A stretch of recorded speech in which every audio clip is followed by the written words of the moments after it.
Hello basketball coaches and basketball players, my name is Alan from Al's Basketball Training, and today I'm going to give you my top 5 tips if you want to get more rebounds in your next basketball game. Okay, so rebounding is very important in the game of basketball if you don't already know that from this channel. Like Kawhi Leonard said, rebounders get paid. So what I mean by that and what he means by that is if you can rebound the ball, there's going to be a coach out there who wants your talents because not many players can be elite rebounders. It's a mindset, but also a skill. So breaking it down really quickly, I've said this before on my channel, I had a player last year where I was creating a highlight tape for him. He was only a 2 and 3 point per game player. However, he was getting a scholarship because he was getting between 18 and 22 rebounds per game, which is insane. Now, if you want to become like that, these are the tips you're going to need today. Let's get closer to the rim. Okay, so first off, if you're guarding somebody who is about to shoot the ball, the worst thing that you can do is to jump on a jump shot, to jump and try and block a shot on a jump shot. Whether or not he's doing a shot fake or if he's actually shooting the ball himself, it doesn't matter. You should not be jumping to contest that shot. The reason for that is because when he's shooting the ball, he could be doing a shot fake. He could get you in the air just to get a foul on you. And if you get too many fouls, obviously you're going to be sitting because you only have so many fouls, depending on your league, between 5 and 6 to be allowed for you in a game. And if you get too many, you're sitting, you're not playing. And of course, you want to play, right? So the first thing that a successful rebounder does in basketball is when he closes out on a shooter, he's not taking long strides. He's not going shot, shot, shot, shot, shot. He is taking smaller stutter steps. So it looks shot, shot, shot, shot, shot, because when you're taking smaller stutter steps, if he was taking a jump shot fake, if you take large steps, you've got a longer time to react to try and catch up to him on defense.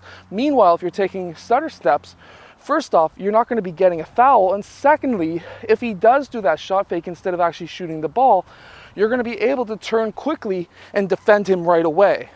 Meanwhile, stutter stepping out will now allow you to have a quicker box out to box out that player. On the flip side, if you're defending somebody else who isn't shooting the ball, and obviously you're trying to still go for the rebound, what you need to do is watch this player who's shooting.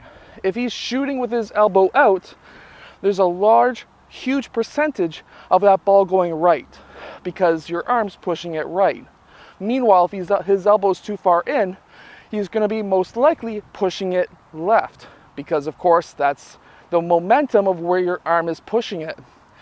Now, on the other side too, when he shoots and he releases that ball, you're still watching him and the ball. And now when he releases that ball, if it has a little bit of side spin, so if it comes off of these 2 fingers, I'm going to see if I can put this in slow motion. I hope I remember to do that. But if his ball spins like that, out towards that right side spin like this, that means that the ball has a good chance, even if his elbow is underneath the ball, has a good chance of going right. And if this ball has this kind of spin, where it's spinning like this, that means that it's going to be going left. And then you can kind of work with yourself and know, okay, well, if it's going left, there's a good chance of it bouncing off the left side of the rim. So I should be boxing out my player towards that side so I can get that rebound. Meanwhile, if it goes off right, there's a good chance of it going off the right side of the rim. So there's just some quick tips right there. That's basically tip number 1, knowing where that ball is going to go. The next tip I'm going to give you is boxing out. When you're boxing out, you're not just turning and going like this with a straight body. You're not making any kind of room. It's going to be very easy for the player you're boxing out. If you're standing straight up to box out like this, it's going to be extremely easy for him to just basically move around you, box you out, and now he's going to get that ball. And obviously you don't want to have that, especially if he's the offensive player. Now, what you need to do to box out is to get as low to the ground as you can because you want to have that momentum to push him back.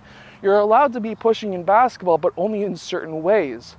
So a lot of players, if they want to box out and they've been getting beaten on the boards all game, they're going to start pushing, and getting fouls because they're not going low. If you want to get more rebounds, you're going to box out super low and push your player back with your back as well as your butt. That way, you're going to be able to create more space for yourself. And if he tries to get around you, you can use your elbows, but also you can use your feet to make sure that he doesn't get around you. Now, that's 3 tips so far. The first tip was knowing where that ball is going to go and how to box and how to find the man and box him out. Second is knowing where your man is, and third is watching the ball and knowing where that ball is going to go. As soon as you know where that ball is going to go, make sure you have your man and you're boxing out. So that's 3 tips altogether now. The fourth tip is now when you turn around and you're boxing out your player, your eyes work very super quickly, and you can know where the ball is going to go within 1/10 of a second. So what you need to do is know and box out your man until essentially that ball is maybe a foot from the rim. And then when you turn, because you can time this yourself, you can be like, okay, he's shooting, find a man, okay, now I'm here. Then you're going to see, okay, well, if the ball is starting to go on the left side, I need to start moving my way over towards the left side. Even though my man is still boxing out, I can still box him out on the right side and still get that chance of getting that rebound on the left side. And then once you go and get that rebound and know where that rebound is going to go, you're going to be going up to get that rebound.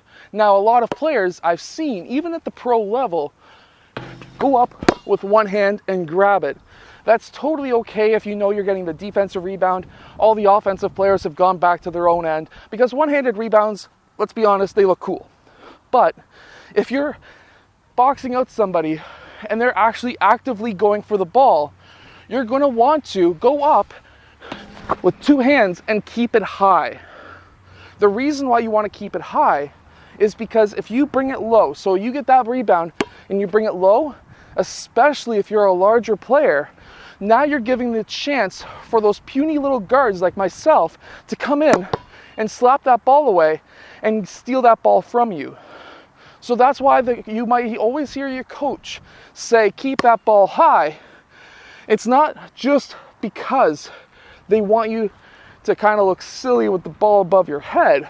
It's the reason is because small guards, pesky little guards like myself, want to come by, grab the ball, rip it, and be able to dunk on you or score on you in some kind of way. Even larger players, if you bring it down, like we've seen this summer league with Zion Williams before he got injured, that player brought that ball down and it wasn't pretty. He got knocked on his butt and then he got dunked on by Zion. So remember, keep that ball high. And the other reason why you want to keep it high is because it allows you to now get that ball and outlet pass out to the free throw line extended, or maybe bomb it down court for a touchdown layup. So those are my 5 tips for you to become a better rebounder.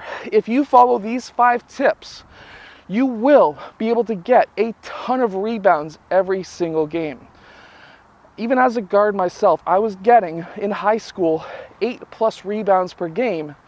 And then, even when I went down to the States, if you don't already know and you haven't been following this channel for a while, or only for maybe the last little while because I've been getting a lot of subscribers recently, is because when I was about 8 or 9 years ago, I went down to the States for a training camp with the Erie Bayhawks, and I was getting rebounds over 6'6" people, over 7-foot people, and I'm only 6'2" myself.